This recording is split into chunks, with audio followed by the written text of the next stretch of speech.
ada 2 anak ya. Yang lainnya kabarnya bagaimana? Sehat? Kayak Ikip. Batuk pilek. Ya, lagi musim batuk pilek.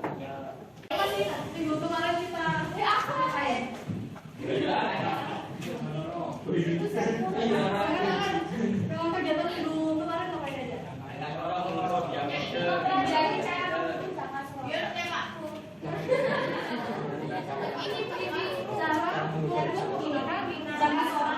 Minggu kemarin menggunakan jangan sorong untuk mengukur apa saja?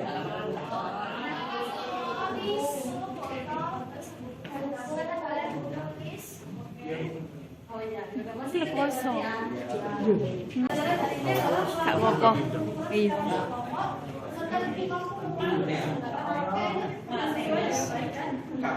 Nah, untuk pokoknya 1, 2, 3 di belakang, 4, 5, 6 di depannya. Ayo, silakan ke kelompok yuk. Yuk. Berkeringat.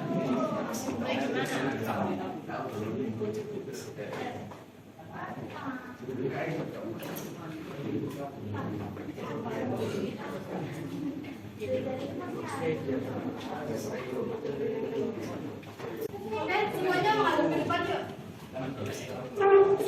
Menghadap ke depan dulu. Menghadap ke depan dulu ya. Quality control. Jadi salah satu penggunaan alat-alat ukur itu adalah pada quality control. Ada yang tahu quality control itu apa? Enggak. Quality ya apa? Berarti kontrol kualitas. Nah, kontrol kualitas ini biasanya dilakukan di perusahaan-perusahaan atau di industri-industri, utamanya yang menghasilkan barang gitu ya. Kualitas barang. Contoh kontrol kualitas yang paling mudah yang bisa kita amati, mengontrol kualitas dari baju. Biasanya di perusahaan di pabrik-pabrik yang bagus, ML Zara, pasti dicek dulu sebelum produknya keluar dari pabrik. Jadi setelah diproduksi, dicek dulu kualitas bajunya. Apakah ada kain yang keluar, benang-benangnya ada yang keluar, terus ukuran dari pakaiannya, bahan kainnya, gitu ya. Jangan sampai udah keluar dari pabrik, lengan kiri sama lengan kanannya panjangnya beda, kan lucu ya. Atau spesifikasinya ditulis ukuran L, tingkat dadanya 90 sama begitu. Ternyata waktu nyampe di konsumen ukurannya 110. Loh, ini ukurannya L tapi kok tidak sesuai spesifikasi. Nah, nanti citra perusahaannya pasti bakalan turun. Jadi sebelum ada suatu produk yang keluar dari suatu perusahaan yang baik, seharusnya pasti dicek dulu kualitas dari produk tersebut. Ya, diambil secara random sampelnya lalu dicek. Jika sudah memenuhi syarat baru dikeluarkan dari pabriknya, ya, untuk didistribusikan. Contoh yang lain, ada yang bisa kasih contoh atau masih bingung? Contoh kontrol kualitas yang lain di sekitar kita ada yang bisa menyebutkan? Sepatu. Bagaimana kalau sepatu? Ya, jawab apa? Dicek solnya. Dicek solnya. Apanya? Ukurannya? Ukurannya, bahannya, ya. Nyaman tidaknya digunakan, ya. Kalau mengukur panjang solnya, kira-kira kalian pakai menggunakan apa untuk mengukur? Alat ukur apa yang kalian gunakan? Menggunakan? Meteran kain. Meteran, oke. Nah, itu kan yang ada di sekitar kita. Sekarang kita coba berpikir kalau menggunakan bahasa Sorong, quality control menggunakan bahasa Sorong. Nah, salah satunya ini adalah ini, gambar ini. Ada yang tahu ini gambar apa? Mengukur apa kira-kira? Mengukur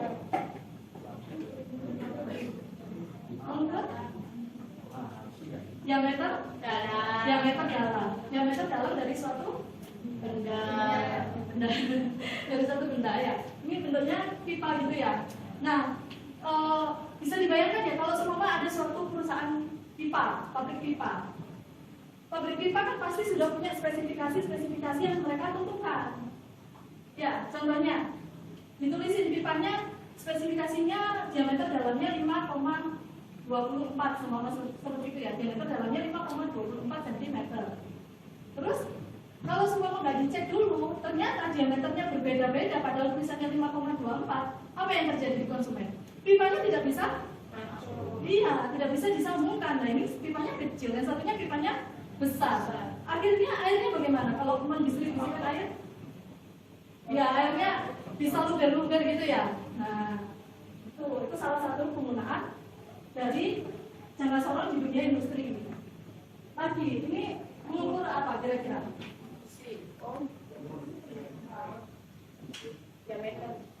Mengukur diameter dalam dari suatu spare part kendaraan. Ya, yang laki-laki biasanya familiar ya, sama komponen kendaraan bermotor.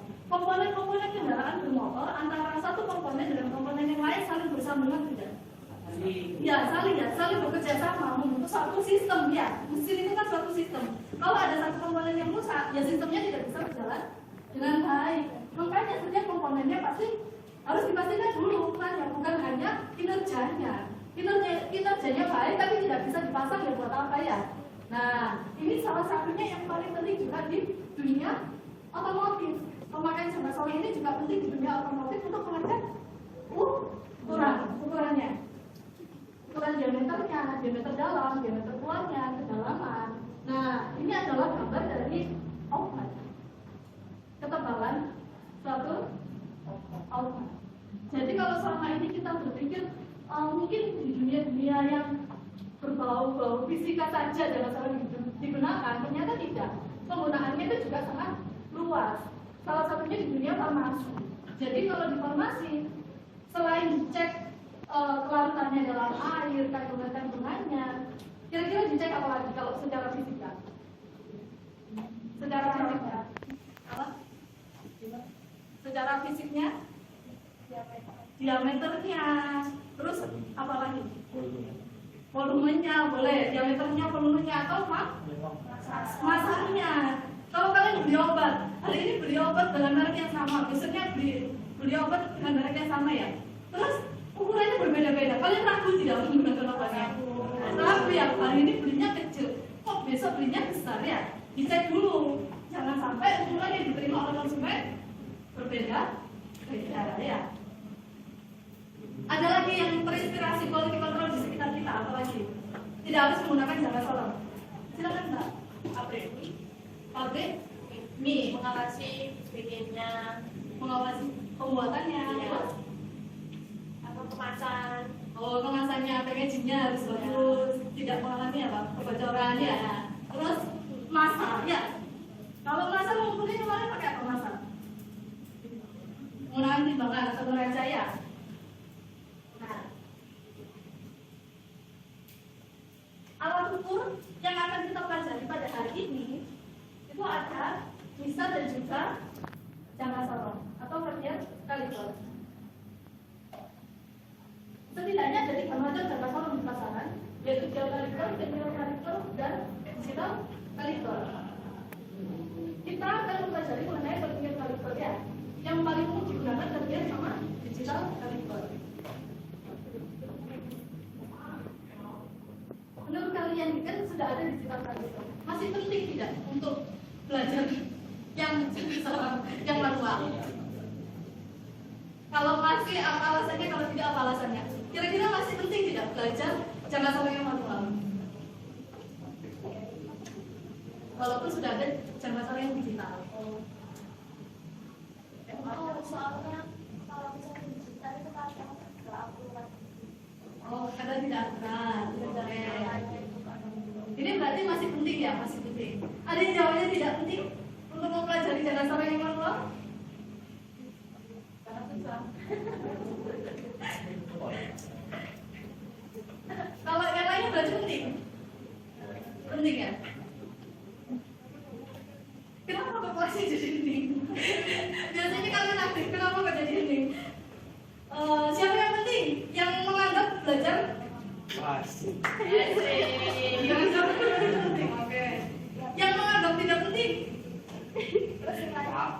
Alasannya kenapa? Karena saya tidak tahu. Menggunakan jangka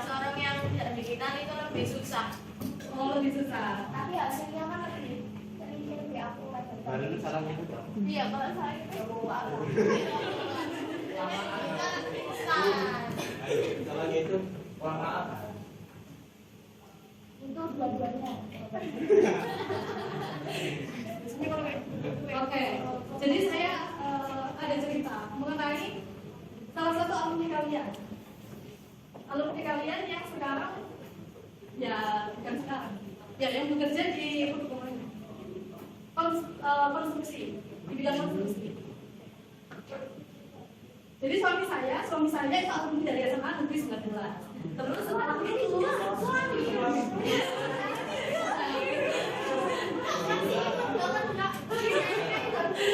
Ya, sudah menikah ya. Terus lulus dari sini tahun 2014.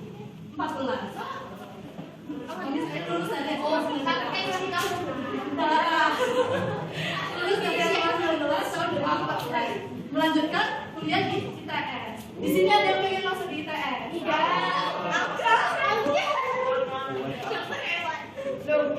Kok iso lho? Ada yang pengen masuk di dunia teknik. Ada yang pengen masuk di dunia teknik. Kalau teknik kita Kalau apa? Kalau teknik. ini apa ini? Sekarang aku ya fisika. Fisikanya. Ya, fisika sama matematikanya harus kuat ya. Nah, beliau bekerjanya di bidang konstruksi. Waktu saya tanya kan sudah ada jangka sorongnya digital, ya. Kenapa kok masih belajar jangka sorong manual? Apakah masih digunakan di lapangan? Kan beliau mengurusi ini ya, pembangkit listrik tenaga panas bumi geothermal. Nah, ternyata di lapangan itu masih juga digunakan ya manual. Jadi kita masih perlu untuk mempelajari ini. Alasan-alasan tadi itu benar ya. Kenapa kok masih perlu? Gak semua kalian kerja di satu perusahaan. Perusahaannya adanya jangka sorong yang manual. Terus sekarang mau protes. Kalau misalnya, Pak saya tidak bisa membaca ini. SMA mana? SMA 19.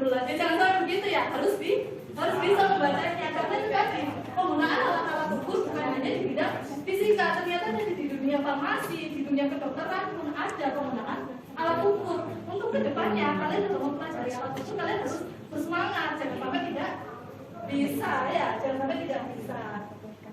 Dan yang manual itu kan ketahanannya di lapangan itu lebih kuat dibandingkan yang digital.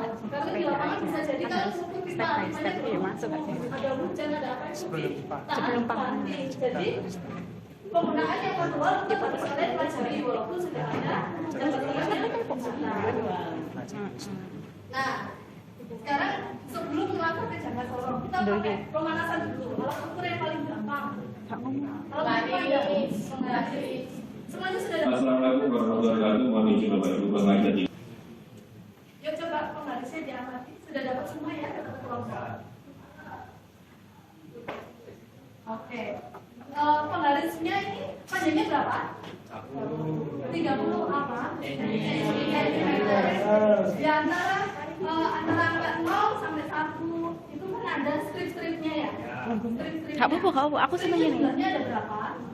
10.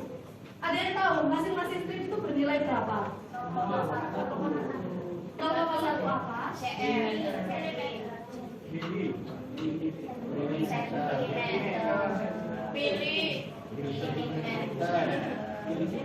Siapa yang ganti? Makin di sini ya. Saya senti. Satu stripnya yang bernilai 0,1 cm siapa yang jawabnya? Saya. Yang enggak deh. Oh iya, yang bernilai oke, banyak ya. Yang bernilai 0,1 cm satu stripnya. Satu mili atau bernilai 0,1 cm. Iya. Banyak. Oke. Sekarang kita coba analisa ya. Kira-kira satu stripnya itu bernilai berapa sih gitu ya? Ini kan 1 sampai 30 ya. Ada angka 0 sampai 30. 0 sampai 30 itu sentimeter. Antara 0 sampai 1 ada 10 strip. 0 sampai 1 cm ada 10 strip. Berarti kan ada 1 cm stripnya ya. Paham ya? Kayak kalian punya satu kue dibagi menjadi 10 bagian. Ini juga sama. 1 cm-nya kan dibagi menjadi 10 bagian. Berarti 1 per 10. 1 cm dibagi 10 berarti 0,1 Jadi Gak apa-apa ya mas, belum betul gak apa-apa kan kita baca ya 0,1 cm 0,1 cm itu berapa milimeter? 1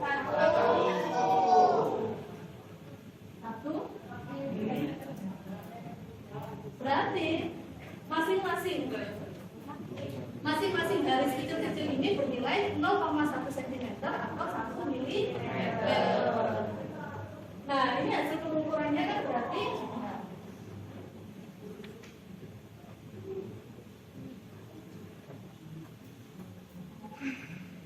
kita baca ya 1 cm, 2 cm, 3. Tiganya sudah kelebihan ya, sudah melebihi bendanya. Berarti berhentinya di angka 2 cm.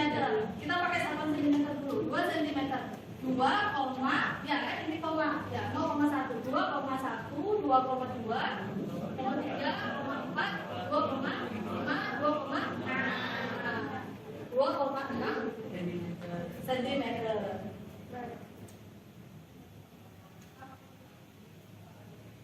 Ada yang bisa ini membacanya berapa ini? Angkat tangan.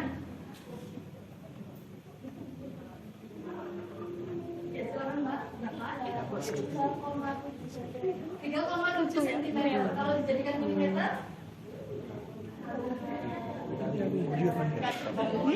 37 milimeter ya. Sentimeter per milimeter dikali 10. 3,7 cm sama dengan 37 milimeter. Ada yang masih bingung tentang pembacaan pembaris? Tidak ya? Langsung dihitungannya saja ya. 3, berapa cm? Cara menggunakan coba membaca jangka sorong. Jangka sorong sendiri merupakan alat ukur yang banyak digunakan pada mekanika engineering. Alat ini memang mirip seperti garis. Namun akurasi pengukurannya sangat tinggi. Hal itu disebabkan karena jangka sorong mampu mengukur benda dengan ketelitian 0,02 mm. Dalam dunia teknis, jangka sorong memang bukan yang paling akurat, karena masih ada mikrometer yang tingkat ketelitiannya mencapai 0,01 mm. Namun jangka sorong bisa digunakan untuk mengukur 3 jenis pengukuran sekaligus. Alat ini bisa mengukur ketebalan atau diameter luar. Jangka sorong juga bisa mengukur lebar celah atau diameter dalam. Dan alat ini juga bisa mengukur kedalaman suatu celah. Jadi, hanya dengan satu alat ini kita bisa mengukur lebih banyak benda kerja. Untuk bagaimana cara penggunaannya sebenarnya cukup mudah. Jika Anda akan mengukur ketebalan atau diameter luar, ketika bahan besar ini ke komponen yang akan diukur. Pastikan posisi benda tidak miring sehingga pengukuran akurat. Setelah itu putar kuncian agar bahan ini tidak geser-geser. Ini akan mempermudah kita saat akan melakukan pembacaan hasil karena kita bisa meletakkan benda yang diukur tanpa menggeser bahan ini. Setelah itu mari kita baca hasil pengukurannya. Untuk membaca jangka sorong, kita harus memahami arti dari garis-garis ini. Skala yang ada pada bagian jangka sorong disebut skala utama. Skala ini punya nilai 1 mm per garis. Jadi ini mirip seperti penggaris biasa. Skala ini akan memberitahu kita hasil pengukuran dasarnya. Contohnya seperti pengukuran tadi. Kita paskan angka 0 pada skala geser dengan garis terakhir pada skala utama. Nah, garis terakhir ini akan menentukan pengukuran dasarnya. Jadi hasilnya 3,3 mm.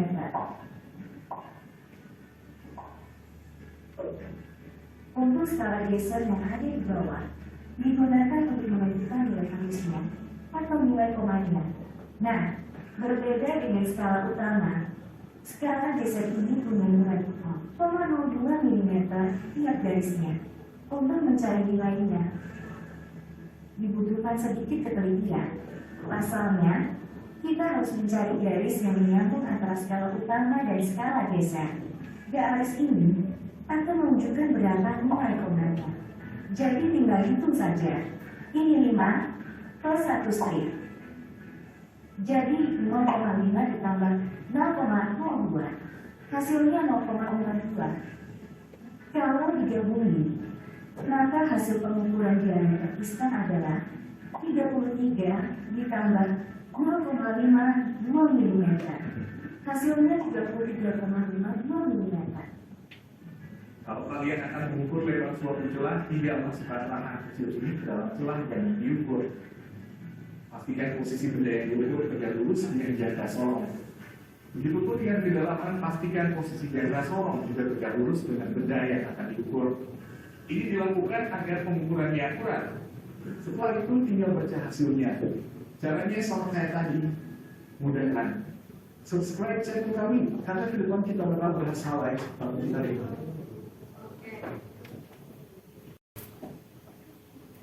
Dibuka ya, sama-sama. Oke.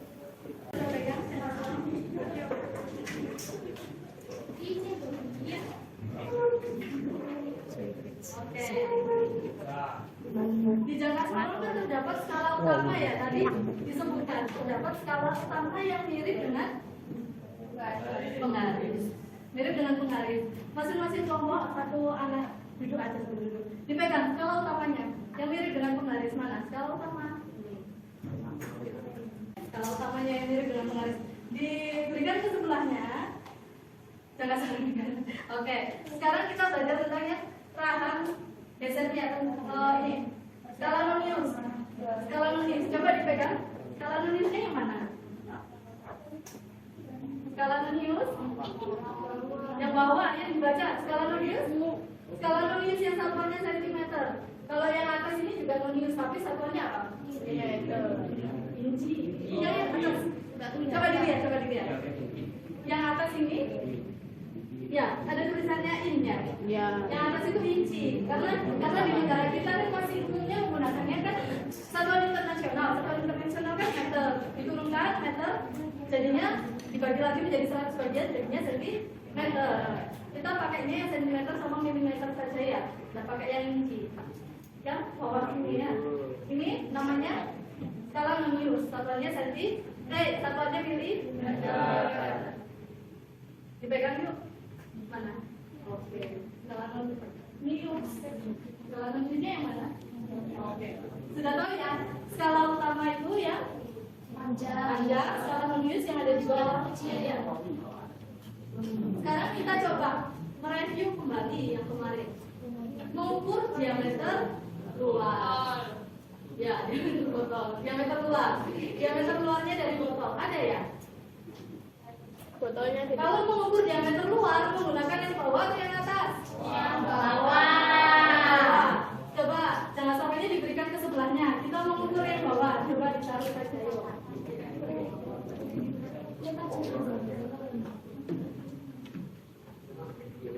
Mengukur diameter luar. Saya mau lihat cara ukur caranya bagaimana. Dibuka dulu skrupnya. Kalau kesulitan dibuka dulu skrupnya. Oke, ya. Keluar.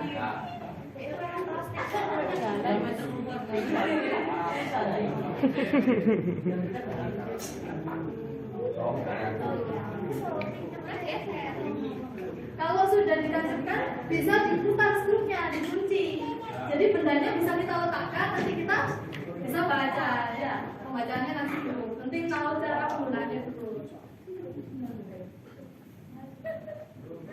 Sudah ya diameter luar. Sudah semua ya? Oke. Sekarang cara sorongnya diberikan ke sebelahnya.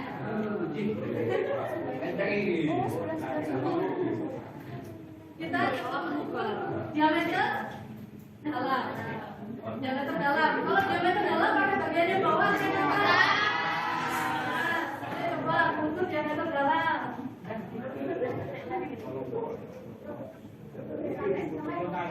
Sampai tempat ya. Tadi kan mintanya ini tegak lurus ya. Kalau sudah bisa dikunci sudah. Oke. Mas ya? Diameter dalam. Oke. Dikunci hasilnya nanti ya. Oke.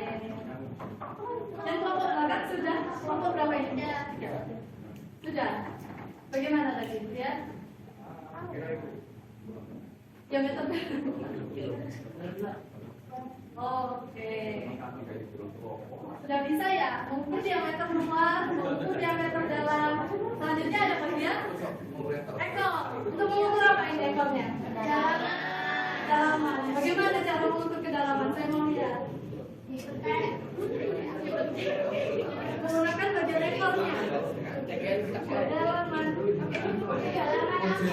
Ini orang apa?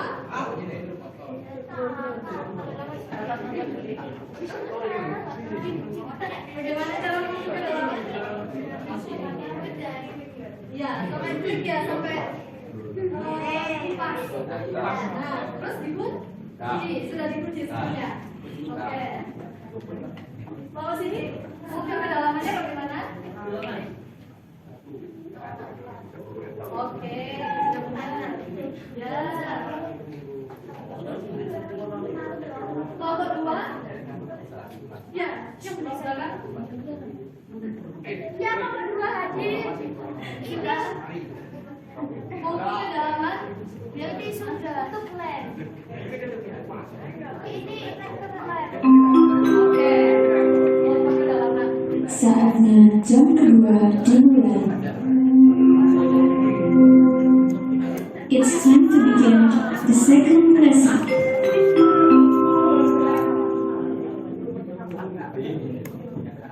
Nah, tadi juga disebutkan ya bahwa jangka sorong itu bukan yang paling akurat, tapi kelebihan dari jangka sorong adalah ya ini jangka sorong yang mempunyai rahang yang bisa kita gunakan untuk berbagai macam bentuk pengukuran. Yang paling akurat tadi apa?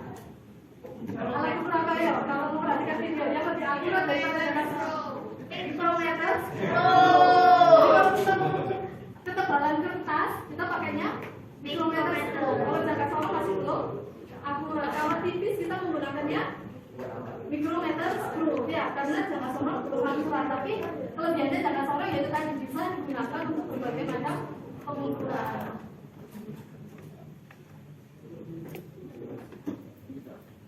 Nah, kita sekarang belajar macam-macam ketelitian pada jangka sorong. Pada video tadi disebutkan bahwa ketelitian pada jangka sorong mencapai 0,02 mm. Tapi ternyata masing-masing jangka sorong itu berbeda-beda ketelitiannya ya. Nah, yang 0, 1, 2 ini skala apa? Skala utama. Yang 0 sampai 10 ini skala onium. Coba kita cari ketelitiannya dulu deh. Ketelitian dari jangka sorong ini. Ketelitiannya, nah ini, ketelitian dari jangka sorongnya adalah skala utamanya dibagi banyaknya skala onium. Tadi kita sudah sepakat ya, ini kan skala utamanya mirip dengan penggaris. Strip terkecilnya dari penggaris tadi bernilai berapa?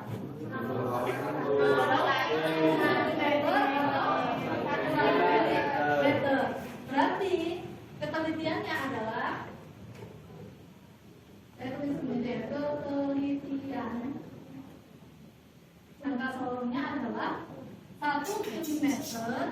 Nah, 1 mm strip terkecil ini dibagi lagi menjadi 10 bagian di skala onium ya. Ada yang bingung? 1 mm-nya itu adalah skala terkecil pada skala utama ya. Nilai terkecil pada skala utamanya 1 mm. 1 mm dirincikan lagi oleh jangka sorongnya dibagi menjadi 10 bagian lagi ya ini ya. 10 bagian. 1 mm dibagi 10 berarti 0,1 mm. Berarti ketelitian dari jangka sorong ini adalah 0,1 mm. Sekarang kita coba untuk membacanya yuk. Membaca skala utama berhenti, kita berhentinya saat ketemu angka 0. Kalau sudah ketemu 0 berhenti bacanya ya. Coba yuk. Ini berarti apa? 1 mili gitu ya, 1 strip ya. Ya, 1 mili. Saya tidak nyampe. 1 mili. 1, 2, 3, 4, 5, 7 mili meter. Kita Kan sudah ketemu nolnya nonius, berarti sudah berhenti pembacanya. Itu milimeter. Ada yang masih bingung? Skala utamanya sama dengan 7 milimeter. Skala nonius kita cari yang lurus dengan skala utama, yang lurus dengan skala utamanya. Nah, ini sudah dikasih tanda nih. 5. Yang lurus di sini. Oh, 6. 5,1 mili. Oh ya, 6 ya. Saya baca jadi milimeter. 0, 1, 2, 3, 4, 5, 6. 6. Kenapa berat tadi? Pak, saya aja oke dia. Skala noniusnya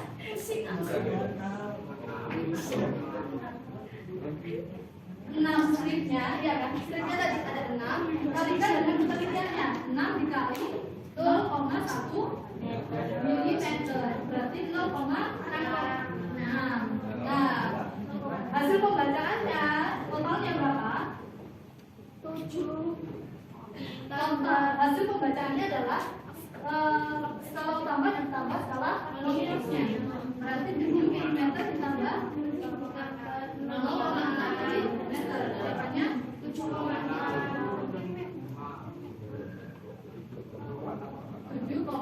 milimeter.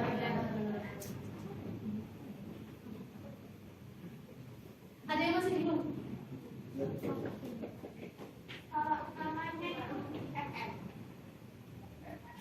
Iya. Atau kalau mau pakai sentimeter nggak apa-apa.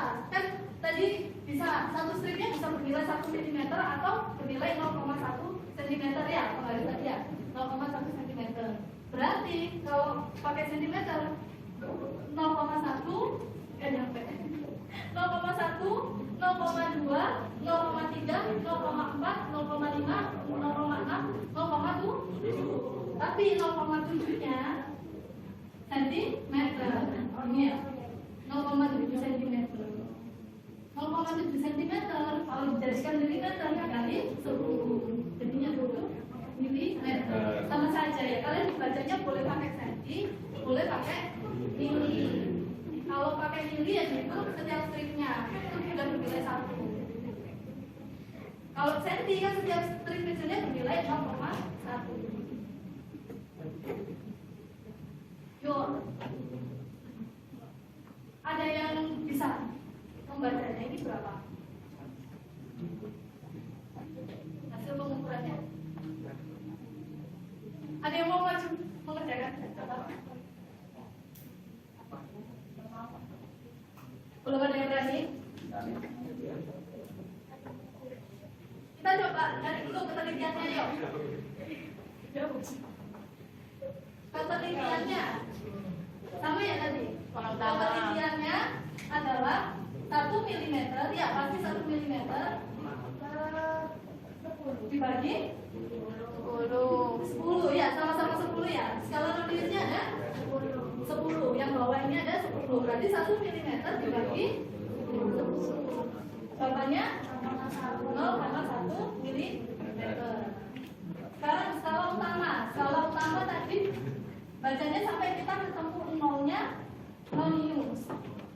Skala utamanya 2,1 apa?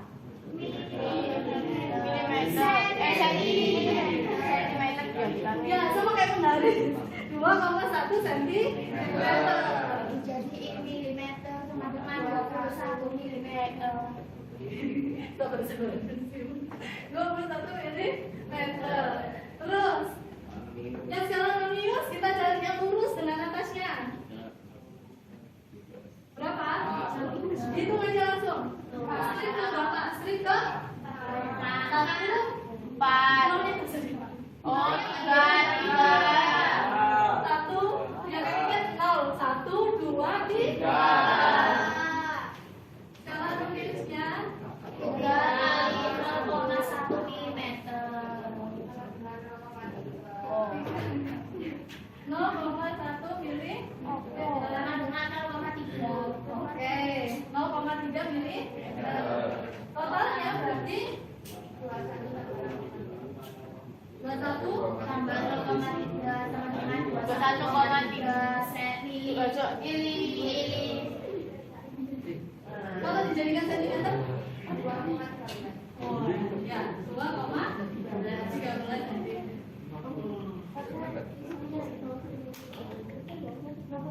Ada yang masih bingung? Dengan cara sore yang keterlitian 0,1 mm ada yang masih bingung? Enggak. Coba. Nah, kita menghadapi cara-cara yang lebih teliti lagi. Tadi kan cuma dibagi 10. Kalau yang ini dibagi menjadi berapa bagian? 20.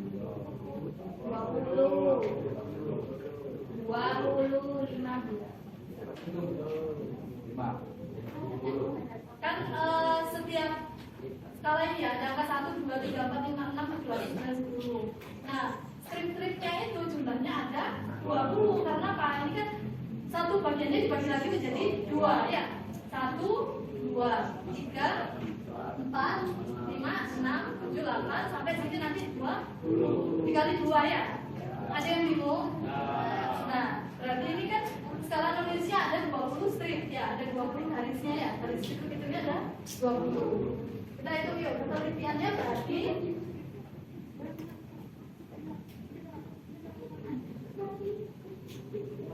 1 milimeter dibagi 20 berapa? 0,2 berapa? 0,5 ya. Iya, 0,5. Berapa? 0,5. Kalau ada yang benar tadi? 0,05 ya. Ini dikalikan cara isi dulu ya. Sekali 5 gitu ya. 5 per 100 berarti 0,05 milimeter. Kalau bingung gini aja. Yang bawah jadiin per 10 atau per 100 ya. 0,05 milimeter. Oke. Sekarang yang skala utama. Berapa ini pembacaannya skala utamanya? Sampai tepat sebelum 0. 3,4 cm. Skala utamanya 3,4.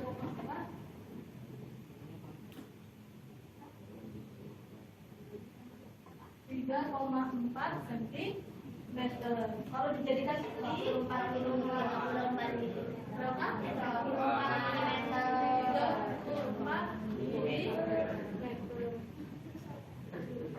Skala nulisnya cari yang tepat lurus dengan skala utama. Nah, tapi kita tadi kan menghitungnya per stripnya ya, per garis-garis kecilnya. Berarti yang 12 ya. Dihitungnya per garis-garis kecilnya. 1, 2, 3, 4, 5, 6, 7, 8, 9, 10, 11, 12. Berarti skala nulisnya 12 dikali 0,05 mm. 0,05 milimeter. Hasilnya 0,6 ya. Ya,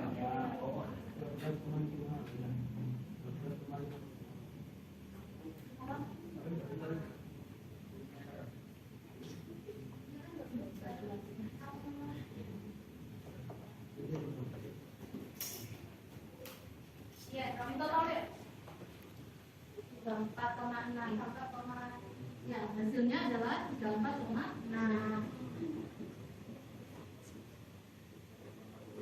Sudah bisa loh. Ayo, ada yang berani maju?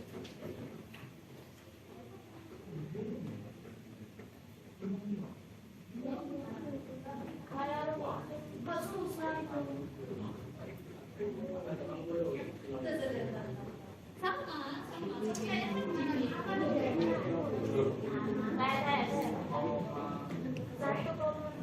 Ayo, skala utamanya berapa? 1,7, 1,66 dong. Gunakan yang tepat sebelum nol. Tulis tepat sebelum atau lurus dengan nol nggak apa-apa. Tapi kalau setelah nol jangan ya. Yang sebelumnya nol. 1,6.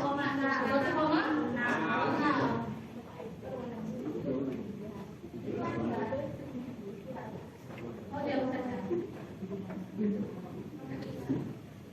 Tulis aja.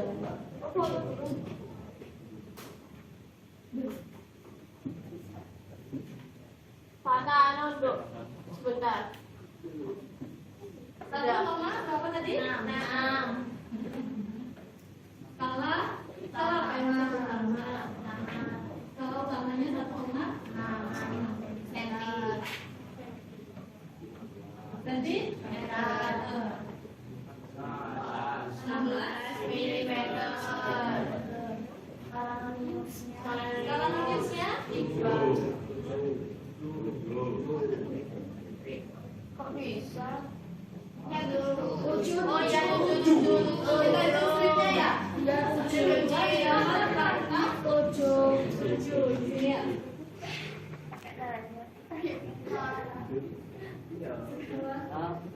Kalau nulisnya 7, dikalinya berapa ini?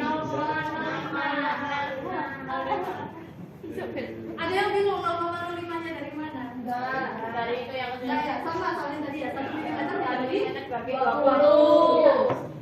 7 dikali 0,05. Sama dengan 7 kali 5. 7 kali 5 berapa? 35. Berarti berapa? 0,35. Totalnya 16,35 milimeter.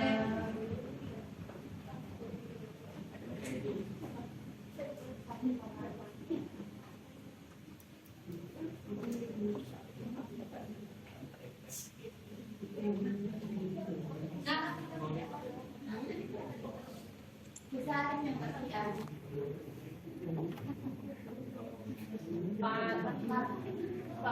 ketiga. ketelitiannya dulu. Berapa itu? Ya Allah. Kan kalian tuh kan ada yang pakai ini loh. Berapa ini? 5 itu 1 mm dibagi berapa ya? Kita lihat 50. 50 ya, antara 0 sampai ke 1 ada 5. Berarti sampai 10 itu ada 5.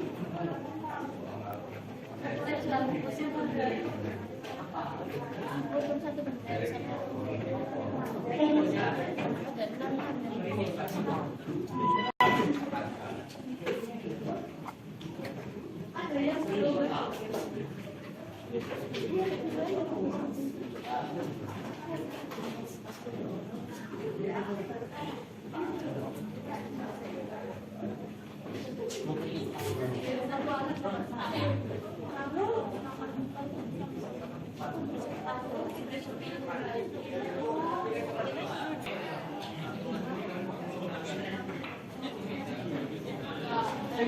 Ya mas kan, tinggal litok saya. Oh nggak begini.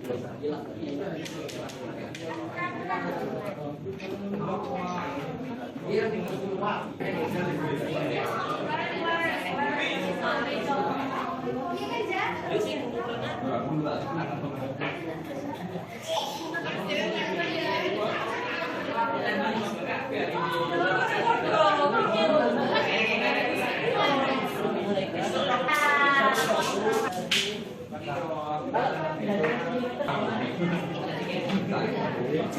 Observe, listen.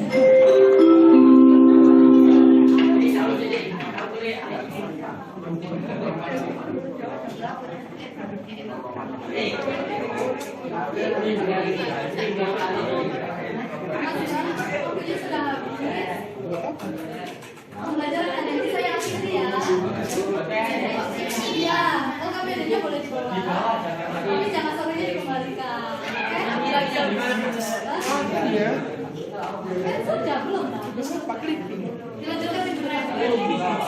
Nah, assalamualaikum warahmatullahi wabarakatuh.